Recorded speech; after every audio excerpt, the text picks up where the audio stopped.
हर साल अश्विनी मास के कृष्ण पक्ष की अष्टमी तिथि को ज्योतिया व्रत मनाया जाता है। यह पर्व विशेषकर बिहार, झारखंड और उत्तर प्रदेश समेत नेपाल के कई हिस्सों में मनाया जाता है। इस शुभ अवसर पर विवाहित महिलाएं संतान प्राप्ति और पुत्र की लंबी आयु के लिए ये व्रत रखती हैं। धार्मिक मान्यता है कि ज्योतिया व्रत करने से पुत्र की आयु लंबी होती है, साथ ही पुत्र तेजस्वी और ओजस्वी होता है। इस दिन विवाहित महिलाएं निर्जला व्रत रख के जगत के पालनहार भगवान श्री कृष्ण की पूजा करती हैं। इस समय जीमूतवाहक की कथा का पाठ भी किया जाता है।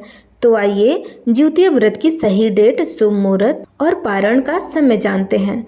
वैदिक पंचांग के अनुसार अश्विनी मास के कृष्ण पक्ष की अष्टमी तिथि 14 सितंबर को सुबह 5:04 पर शुरू होंगी। वहीं पे इस तिथि का समापन 15 सितंबर को देर रात्रि के 3:06 पर होगा।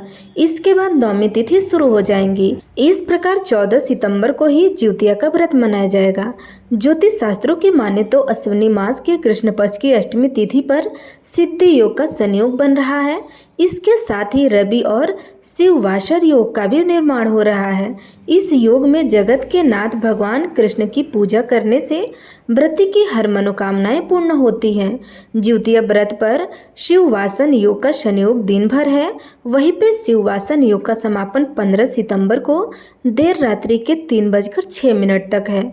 इस योग में व्रती जगत के पालनहार भगवान श्री कृष्ण और शिव जी की पूजा करेंगे और शिव जी की पूजा करने से साधक को सभी प्रकार के सुखों की प्राप्ति होती है। तो आइए जानते हैं आज की पंचांग। सूर्योदय होगा सुबह 6:05 पर। सूर्यास्त का समय रहेगा शाम के समय 6:27 पर। चंद्रोदय होगा देर रात्रि के 11:18 पे और चंद्रास्त होगा दोपहर के 1:11 पे।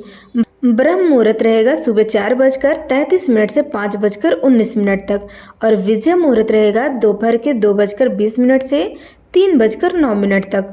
गोधूली मुहूर्त रहेगा शाम के समय 6:27 से 6:51 तक और निषदा मुहूर्त रहेगा रात्रि के 11:53 से 12:40 तक। ये रहे ज्योतिया व्रत के दिन की पंचांग। इसलिए ज्योतिया व्रत 14 सितंबर को ही रखा जाएगा।